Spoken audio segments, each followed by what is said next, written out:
Je vous enseignerai une stratégie d'échec très intéressante à utiliser après avoir regardé cette vidéo. C'est une stratégie de contrôle des cases blanches. Il faut simplement se rappeler que nous voulons attaquer autant de ces cases claires que possible. Et c'est pourquoi nous commençons par le coup pion en C4. Au prochain coup, je jouerai cavalier en C3 pour également attaquer certaines de ces cases blanches. Il existe fondamentalement deux façons pour les noirs de jouer contre ceci, ou du moins deux variantes principales. L'un d'eux consiste à jouer le pion en E5, ce qui est le plus courant. Et cela facilite notre tâche, car nous contrôlons complètement les cases blanches. La deuxième stratégie est ce que mon adversaire fait ici, qui consiste à contre-attaquer sur les cases blanches et à un certain moment jouer ce pion en D5. J'ai expliqué comment répondre à E5 dans des vidéos précédentes, mais maintenant mon adversaire adopte une stratégie différente et tente de contre-attaquer. Alors, il est très intéressant de savoir exactement quoi faire ici. Pour en venir au fait, je vais vous montrer comment procéder. Heureusement, vous n'avez pas besoin de mémoriser quoi que ce soit. Vous devez simplement comprendre qu'il faut attaquer les cases blanches. Mon adversaire tente de contre-attaquer. Je vais simplement prendre ce pion. C'est pourquoi nous jouons le pion en C4 dès le début pour avoir davantage d'influence sur la case D5. S'ils le souhaitent vraiment, ils peuvent toujours placer un pion en D5. C'est quelque chose que vous ne pouvez pas éviter avec cette ouverture, mais ce n'est pas grave car nous allons jouer pion en D4 simplement pour fixer ce pion en place afin qu'il ne puisse pas bouger. Je vais ensuite l'attaquer au prochain coup en jouant ainsi. Mon fou en G2 pour attaquer le pion. Les noirs jouent intelligemment. Ils clouent notre cavalier. Et la raison pour laquelle c'est un bon coup dans cette position particulière est que notre cavalier est une pièce qui contrôle deux cases claires importantes. Et ce fou épingle maintenant ce cavalier, et ce fou est un fou de case noire. C'est donc une pièce inutile s'ils veulent le contrer. Ils tentent maintenant d'en faire une pièce utile en détruisant l'une de nos pièces importantes. C'est acceptable. Nous allons simplement développer ce fou, attaquer la case blanche et voir ce que mon adversaire joue. Et je pense que je vais rendre la faveur car ceci est encore une pièce attaquant deux cases blanches. Mon fou des cases noires est inutile. Plaçons-le ici et voyons si nous pouvons échanger notre pièce contre ce cavalier, ce qui me semble possible. Nous pouvons simplement échanger contre ce cavalier. Et voilà une pièce éliminée qui attaquait auparavant ces cases blanches. Cela semble, d'une certaine façon, que nous pourrions gagner quelque chose ici. Bien sûr, le cavalier ne peut pas bouger, il est cloué. Nous pourrions déplacer ce fou. Mais le problème est que les noirs ont également une contre-attaque. Comme vous pouvez voir, ils ont aussi deux pièces alignées ici. Je ne veux pas me retrouver dans une de ces lignes où tout commence à s'effondrer. Soudainement, ils ont tous ces attaquants près de mon roi également. Ne poussons pas jusque-là. Nous pourrons probablement gagner ce pion ultérieurement. Je pense qu'il est temps de poursuivre le développement des pièces. Je pense jouer cavalier F3, bien que je doive admettre que cavalier F3 bloque votre propre fou. Il y a parfois des variantes où vous préfériez jouer cavalier H3 à la place. Vous pouvez jouer ici. Ou vous pouvez simplement jouer cavalier F3 et le déplacer ultérieurement. Ou je peux également utiliser la seconde stratégie qui consiste à placer le pion en E3 et ainsi je conserve la flexibilité avec mon cavalier. Ça sera peut-être un peu mieux.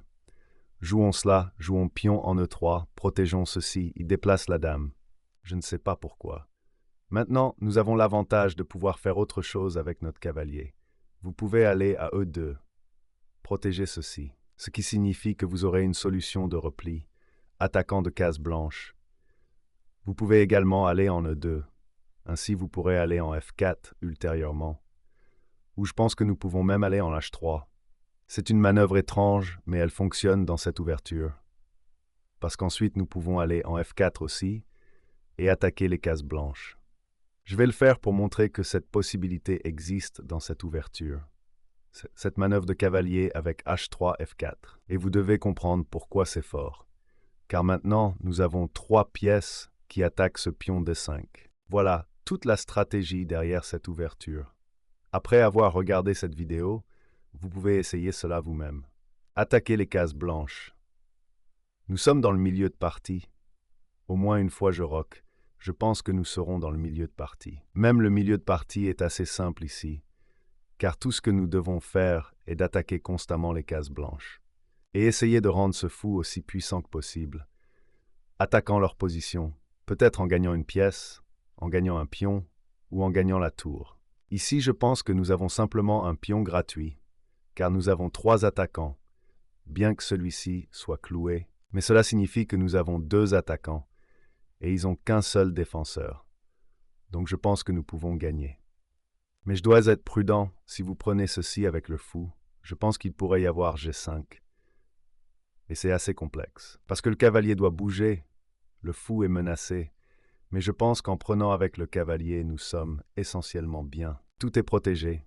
Nous menaçons également d'échanger, et nous ouvrons la diagonale pour le fou. Ce coup semble donc correct. Nous pouvons simplement prendre ici, ils prennent. Mais bien sûr, je capturerai en arrière avec mon cavalier. Et maintenant, nous avons à nouveau un soutien du fou et du cavalier. Attaque sur 2 cases blanches. Regardez ce fou, complètement libéré. Le pion D5 a été éliminé. Et c'est exactement ce que vous cherchez en jouant cette ouverture. Dame en B4 est un coup intéressant. Je ne m'y attendais pas. Ceci cloue notre cavalier et attaque également notre pion. C'est l'une des choses les plus importantes que vous devez savoir. Chaque fois que votre adversaire joue un coup, avant de faire quoi que ce soit, avant de poursuivre votre plan, veuillez toujours faire une pause de quelques secondes. Regardez. Que faisait leur pièce auparavant? Pas grand-chose. Que fait leur pièce maintenant? Elle attaque 2 choses en même temps. Et si vous faites toujours cette petite vérification, vous ne manquerez jamais une tactique simple. Et vous serez toujours capable de sauver vos pièces et votre temps. Maintenant, nous devons sauver ceci. Je pense que la meilleure façon de sauver cette position est de jouer dame en C2, car cela contrôle également certaines cases blanches. Je pense que dame en D2 est également possible pour d'épingler, mais dame en C2 est plus logique, si nous voulons respecter la philosophie de cette ouverture, et simplement augmenter notre contrôle des cases blanches. Il sacrifie le cavalier, ou du moins cela en a l'apparence. Je pense que nous pouvons simplement prendre ceci, c'est un cavalier gratuit, mais je comprends pourquoi ils font cela. Je pense que mon adversaire essaie d'obtenir du contre-jeu, car notre roi est encore au centre de l'échiquier, et ils peuvent tenter de faire échec. Ceci sera donc une bonne leçon de défense. Que faire dans ce type de position? Il existe en fait 2 plans. On peut essayer de roquer manuellement, c'est-à-dire que nous voulons aller ici, peut-être amener le roi sur cette case ultérieurement, déplacer la tour. L'autre possibilité est le coup audacieux, appelons-le ainsi, et de simplement placer le roi au centre, qui peut parfois aussi fonctionner. Mais je pense qu'en plaçant le roi au centre ici, nous allons subir un échec.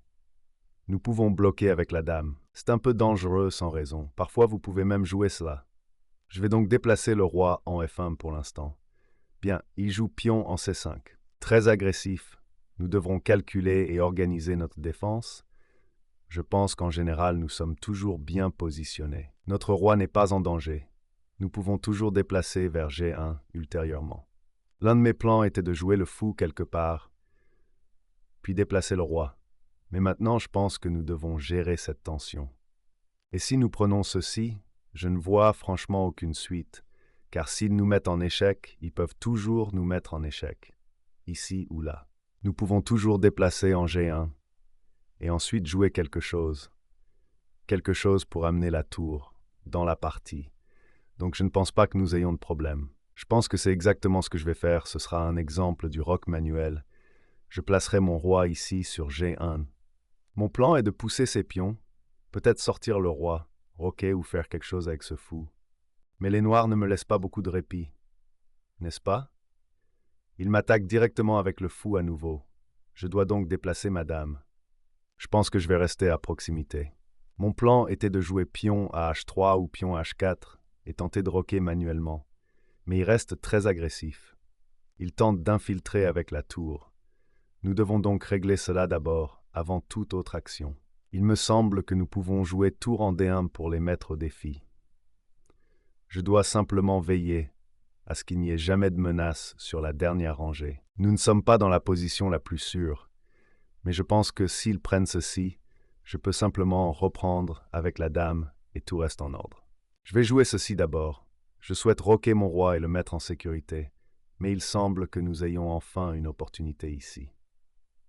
Un moment de répit que je peux utiliser.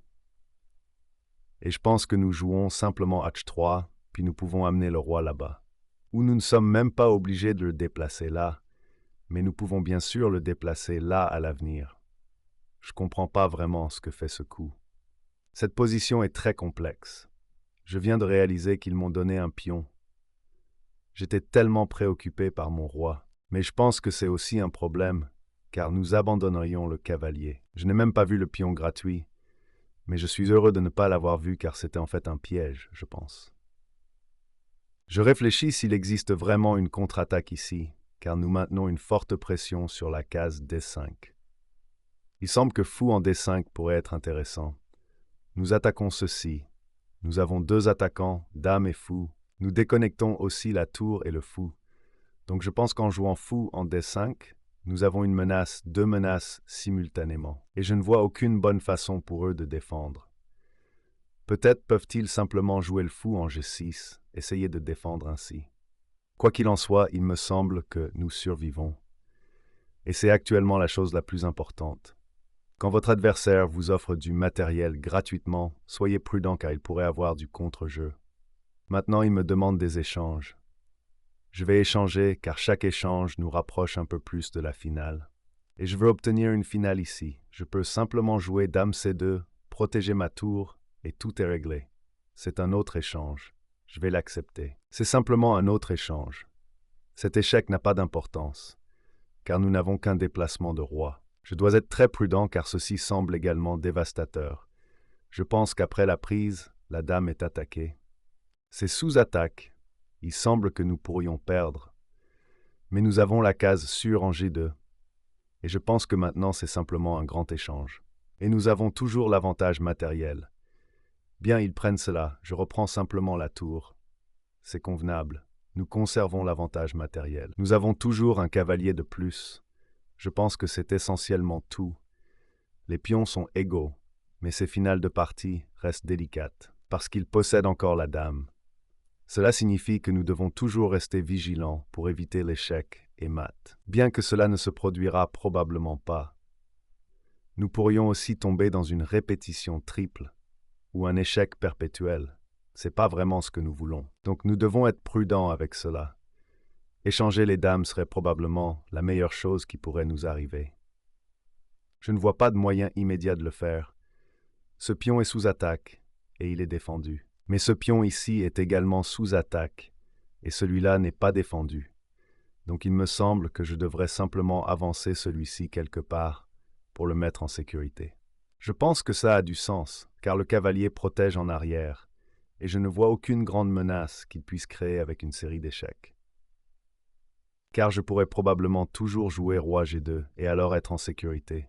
D'accord, mais ce sera une fin de partie complexe. Ce sera une finale complexe. Je pense que nous pouvons essayer d'utiliser ces deux pions, car j'ai encore ces deux pions, et je pense qu'en les déplaçant, je pourrais créer un pion passé, simplement en continuant à les avancer. Pourrait créer un pion isolé supplémentaire, ce qui constituera une menace potentielle de gain. Et cette situation avec mon roi et ma dame est en réalité sûre, car s'il donne cet échec, je me déplace simplement ici. On peut voir que c'est essentiellement la partie. Il n'y a plus d'échecs. Les échecs ne fonctionnent pas. Nous pouvons donc continuer à pousser. On peut continuer à pousser, je dois être prudent. Il ne faut pas jouer ceci et abandonner le pion. Donc je pense qu'on joue A4 d'abord. Nous continuons à pousser. Je ne sais pas ce qu'il fait ici, mais probablement cela ne fonctionnera pas de toute façon. Le seul problème que j'ai est que je ne pense pas pouvoir actuellement pousser, car alors il peut prendre avec la dame. C'est toujours gagnant, mais ce n'est pas ce que je voulais. J'ai donc besoin d'un soutien. Peut-être un soutien avec le cavalier, je pense, et ensuite nous pourrons essayer de pousser. Cet échec ne fonctionne toujours pas vraiment car nous nous en sortons toujours. Je pense donc que je vais jouer ce coup. Je pourrais en fait sacrifier ce pion. Mais son roi sera également en grand danger. Nous devons agir maintenant car ceci est attaqué 2 fois. Je pense que nous pouvons simplement le prendre. Je ne vois rien pour lui. Les échecs ne fonctionnent pas vraiment. Et cet échec est toujours avec roi G2. Et puis il n'a plus d'échec. Je pense que nous pouvons simplement prendre ceci. Roi G2. Maintenant, il peut bien sûr prendre un pion, prendre ce pion ou ce pion, mais c'est encore acceptable. Nous avons toujours le cavalier supplémentaire. Je veux simplement me rapprocher de la finale. Ma seule question est de savoir si je peux continuer à pousser. Je pense que je peux. Je pense pouvoir continuer à pousser et je souhaite simplement promouvoir un pion en dame. Nous sommes à 2 cases de promouvoir en dame. Je pense que nous pouvons simplement continuer vers la promotion. Je ne vois rien d'autre. Bien qu'il vienne de commettre une erreur, ce qui simplifie les choses. Je dois donc jouer ceci. Il a placé le roi et la dame sur la même diagonale, ce qui signifie une chose. Nous pouvons clouer. Nous pouvons simplement clouer. Et si nous échangeons, ce sera évidemment une finale facile, car maintenant nous avons simplement un cavalier supplémentaire. Mais je pense que j'aurais pu aussi avancer. Et il est en difficulté. Je peux simplement protéger et avancer, mais ceci est plus facile bien sûr. Je pense que maintenant nous pouvons simplement avancer et obtenir une nouvelle dame. Peu importe ce qu'il fait, nous pouvons juste ramasser les pions, activer le cavalier. Nous devons simplement veiller à ne pas permettre de patte. Mais je pense que ce sera un simple échec et mat en 2. Nous avons simplement un échec et mat comme ceci, et ensuite ce sera un échec et mat. Essayez donc cette stratégie d'ouverture. Si vous souhaitez en apprendre davantage, regardez cette vidéo ensuite.